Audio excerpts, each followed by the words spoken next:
현재 시장의 진단과 그다음에 앞으로의 대응 전략 다시 세워봅니다. 한국투자증권 이프렌즈 에어팀의 장용혁 팀장과 함께하죠.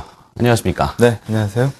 자, 그저께는 왜 떨어지는지 조금 애매했는데 어제는 이제 명확해졌어요. 대부분 이유를 알고 있는데 이제 그 대응책이나 해법이 과연 현명하게 나오느냐의 부분은 아직 좀 미지수이긴 한데 네. 시장이 코스피 기준으로 이틀간 50포인트가 떨어졌습니다. 네. 어떻게 보고 계십니까? 우선 광복절 때문에 2주 만에 뵀습니다. 6월 25일이었죠. 1770p 찍고 나서 올라오는 시장. 바닥에 튀긴 공으로 설명을 많이 드렸죠. 기술적 반등 그 이상도 그 이하도 아니다라는 안내를 계속 드렸었는데 시장이 121선, 201선 이런 부분들을 넘어갈 것이라고 봤었다라고 하면 그건 기술적 반등의 영역이 아니죠. 정말 좋아지는 겁니다. 근데 계속 기술적 반등 수준이라는 언급을 드렸고 그 수준도 사실 작지 않은 거였거든요. 생각보다는 조금 더 간 수준이었습니다. 곧잘 버티던 증시가 이틀간 급속하게 무너졌습니다. 이제까지 바닥에 튀긴 공이 이렇게 탄력적으로 오를 수 있었던 요인은 다들 뭐 알고 계시겠습니다만 말씀 많이 드렸죠. 원화가 강했습니다. 다른 이머징 통화들이 약세로 치닫고 있을 때 우리가 그저께 시장에서 빠지는 모습을 보고 뭐 인도네시아가 어쩌고 저쩌고 뭐 이런 얘기들을 했었는데 그거 그날 발표된 거 아니죠. 네. 계속 있었던 내용입니다. 이제까지는 애써 무시하다가 그날 쳐다본 거죠. 그런데 이제까지 움직임을 보게 되면 우리 원화는 분명히 방향성이 달랐습니다. 지금 갖고 있는 외환 보유고를 계속 적자나는 구조, 그리고 뭐 외국인들의 환전 수요 이런 쪽으로 계속 소진시켜야 되는 국가와 우리는 달러를 벌어서 쓸 수 있는 국가입니다. 단순 비교는 당연하게 어렵죠. 하지만 단순 비교가 어렵고 전혀 남의 얘기라고 해서 상관이 없느냐? 그건 아닐 거라는 겁니다. 이제까지 시장에서 가장 좋게 7월 시장, 8월 초 시장을 올릴 수 있었던 가장 큰 이유가 원화의 강세라고 봤었다면 지금 원화 강세의 탄력성 정도가 상당히 떨어질 수 있다. 어제 역외환율이 5원 정도 올랐는데 이런 부분들 그러니까 원화가 강세로 가는 탄력성은 둔화되고 오히려 약세에 노출될 수 있는 가능성이 높아진다고 봅니다. 그럼 가장 좋았던 요인이 흔들흔들 거리고 있다는 건데 지수가 버티면 그건 이상한 거 아니겠습니까? 차트 한번 보시죠. 우리 원화입니다. 우리 원화 같은 경우에는 우리도 6월 달에 공격 많이 받았죠. 그리고 나서 상당 부분 안정세를 취하는 모습이고 옆은 브라질 헤아라입니다. 뭐 보시는 것처럼 방향성이 환율이 튀었죠. 헤아라 약세 쪽으로 간 겁니다. 밑에 인도 쪽인데요. 뭐 여기도 루피 뭐 사상 최저치다 뭐 이런 얘기들 기사에서 많이 읽으셨을 거고요. 뭐 인도네시아 뭐 23일 날 부양책을 발표한다고 하는데 글쎄요. 얼마나 먹힐지 모르겠습니다만 이 환 방향성을 바꾸기에는 역부족일 겁니다. 안전지대는 아니라는 거죠. 우리 원화가 상당 부분 안전지대였고 상당히 좋은 투자 환경을 제공해 줬었습니다만 추가적으로 다른 이머징 통화들이 들썩들썩 거리는 분위기면 우리 원화의 강세 탄력성도 둔화될 수밖에 없을 것이다.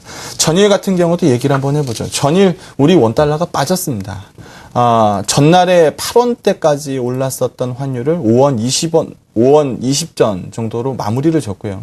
그 다음날 야간 NDF에서 4원 90전이 밀렸습니다. 어제 환율도 마이너스 반영했고요. 그럼 환 때문에 밀린 건 아니죠. 어제 인도네시아는 플러스 났습니다. 그럼 뭐 인도네시아 때문에 밀린 것도 아니고요. 중국이 뭐 마이너스가 크게 난 것도 아니고요. 근데 어제 왜 밀렸을까요? 어제 왜 외국인들이 선물 계약수를 12,000계약 정도 팔았을까요? 그 중에서 어제 장중에 보니까 미결제 약정이 9,000계약 넘나들던 그것도 제가 확인을 했는데 종가상으로는 뭐 7,000 몇백 계약 수준이죠. 미결제가 저렇게 크게 튄 걸로 봐서는 신규 매도 계약수가 상당 부분 들어갔다는 얘기인데 저 어제 공격적으로 때려냈었던 외국인 선물이 추가적으로 매도 포지션을 쌓지 않을 거라고 누가 장담하겠습니까? 쫓기는 구간에 왔다라는 겁니다. 그래서 또 주목해야 될 점은 여전히 뭐 수급표죠. 수급표 한번 보면은 말씀드릴 게 또 생길 것 같습니다. 수급표 한번 보시죠. 최근에 보게 되면 외국인들이 현물시장 쪽에서 매입이 좀 있었습니다. 시장 일각에서는 이렇게 얘기했죠. 시장이 빠지는데 외국인들 수급표가 흔들리지 않기 때문에 괜찮을 거야. 이렇게 얘기들을 많이 했습니다. 선물 계약수는 미리 흔들리고 있었고요. 근데 외국인 수급표를 좀 자세히 뜯어보면 인터내셔널 펀드 쪽에서는 밀고 올라왔지만 나머지 펀드 쪽에서는 대부분 다 팔고 있었고요. 외국인 수급표는 현물, 종가상으로는 플러스가 잡힙니다만 내부 차익 거래와 비차익 거래 쪽으로 들어가서 보면은 그 이전서부터 흔들리고 있었거든요. 또 특히나 차익 거래 같은 경우에는 거의 뭐 매도가 없었던 타이밍에서 400억, 뭐 600억, 뭐 어제 같은 경우에는 1370억 굉장히 크게 늘어났습니다.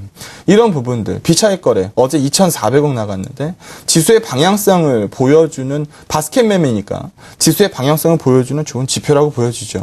과거 추이를 좀 봤을 때 현물과 비차익 거래가 따로 놀았을 때 그 흐름 이후에는 항상 주가가 빠졌었습니다. 그래서 지금 이틀간 50포인트 빠졌으니까 뭐 올라가겠지 이런 생각보다는 아직까지는 우려되는 시각들이 많고 그 이전에 보수적인 시황관에 대해서 말씀 많이 드렸기 때문에 50피에 낙관으로 바꾸기에는 조금 아쉽다라는 부분을 말씀드려야 될 것 같고요. 네. 전일 종가 베이시스 보면은 백오데이션 0.69p입니다. 괴리도가 1p가 넘어요.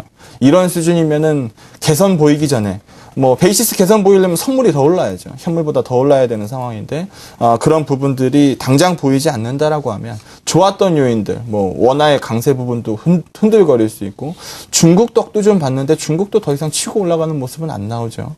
그러면은 약간 눈높이 낮춰서 다음 구간을 기다리는 게 훨씬 더 유리해 보입니다. 네.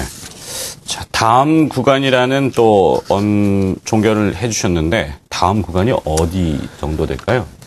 지난번에 저점에서 돌아 나왔던 게 1770이고, 우리가 지금 전저점 1770포인트, 그러니까 1800포인트 수준이죠. 네. 네. 그 정도 수준을 깨냐 안 깨냐 얘기를 하면은 사실 시장이 더 이상 매매를 할 수 있냐 없냐를 논하는 거와 마찬가지입니다. 네. 그래서 그 이전에 개선되는 모습들이 많이 보여야죠.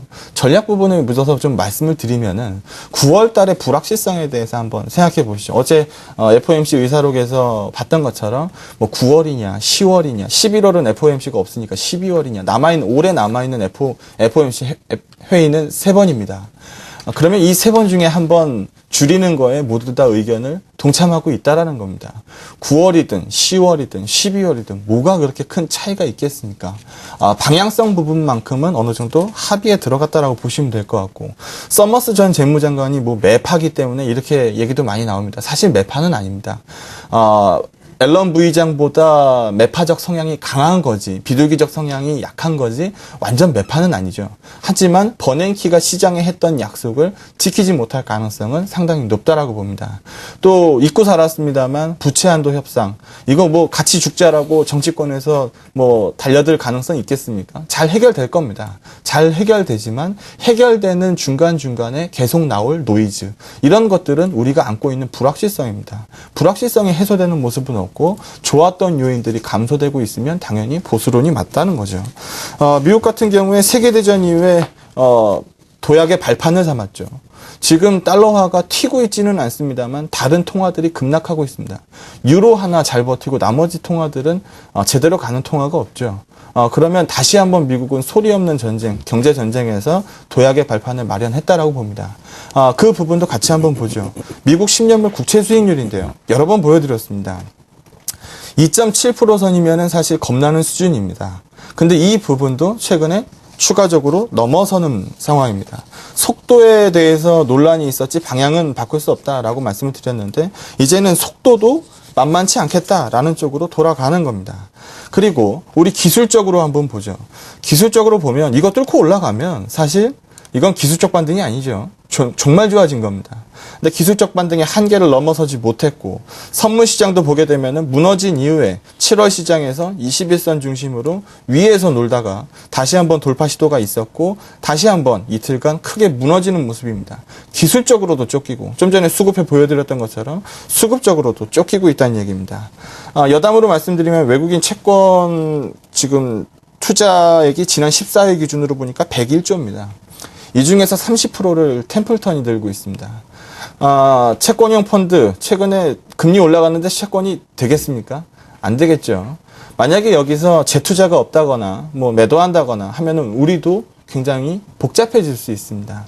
인도네시아, 남의 얘기니까 우리와 먼 얘기고 뭐 상관없는 얘기다 이렇게 생각하지 마시고 영향력이 없을 수는 없다. 긍정적 요인은 아니다. 그러면은 보수론 쪽에서 조금 더 무게가 올라간다라고 보시면 될 것 같습니다. 네. 자, 일단 보수적인 뭐 전략인 것 같은데요. 그러면 쉬어야 됩니까? 계속 쉬는 거를 권유드렸죠. 매매하기가 어려우니까 네. 종목 얘기를 안 하고 넘어갈 수는 없을 것 같은데요. 네. 좀 같이 한번 해보죠. 예전에 한번 보게 되면은 지수가 잘 갈 때 뭐 코스닥 종목들이 잘 안 가죠. 뭐 삼성전자, 현대차 이런 거 가면은 종목장이 안 열리지 않습니까? 근데 삼성전자, 현대차 서 있으면은 종목장이라도 열리는 게 이제까지 상황이었습니다. 근데 지금 한번 보시죠. 이게 뭐 종목장도 없고 지수장도 없고 뭐 아무것도 없는 상황이고 경기 민감주가 강하면은 방어주가 약하고 민감주가 약하면은 방어주가 강하고 이런 식의 순환매도 있었는데 지금 뭐 민감주니 순환주 뭐 방어주니 다 빠지고 있는 상황이거든요. 그러면 한번 생각해 봅시다. 우리가 삼성전자, 현대차가 잘 버텨서 시장을 그래도 붙잡고 있는 수준이면 만약에 여기서 전차까지 흔들리면은 또 전자점 뭐 어쩌고 저쩌고 얘기 나올 거 아닙니까? 그러면은 그 정도로 시장에서 전차에 대해서 쳐다보는 시각은 높아질 거라는 겁니다. 최근에 보게 되면은 삼성전자, 현대차가 많이 무너지지 않았죠. 오히려 어제 기아차 같은 경우에는 많이 올랐습니다. 이런 부분들을 한번 생각해 보겠습니다. 6월 시장 그 급락장에서 자동차 업종 얘기를 제가 참 많이 드렸습니다. 그리고 나서 7월 시장 경기 민감주들 뭐 그동안이 많이 빠져 있었고 아무도 쳐다보지 않았었던 뭐 화학, 철강, 건설 뭐 이런 것들 세게 올라왔습니다. 근데 그런 부분도 최근에 기관 스코표가 크게 어긋났죠. 그러면 다시 눈은 원점으로 돌아가는 게 맞다라고 봅니다. 굉장히 어려웠던 시장에서도 매수를 얘기했던 종목, 자동차 업종이 가장 눈에 들어올 수밖에 없습니다. 지금 노사 관련돼서 조금 시끄럽죠. 그런 부분들이 주가에 녹아 들어가고 있지 않습니다. 기아차 가장 좋아 보이고요. 현대차. 그리고 만도 요 정도 보고 있는데 지금 시황을 보수적으로 말씀드렸기 때문에 지금 당장 사라는 말씀 못 드릴 것 같습니다. 시장이 좀 약해지는 이후에 기술적 반등을 다시 한번 생각할 때쯤 말씀드린 자동차 업종 저가 매수를 권유드립니다. 알겠습니다. 자, 색다른 전략이었습니다. 한국투자증권 이프렌즈 에어팀의 장용혁 팀장이었습니다. 고맙습니다.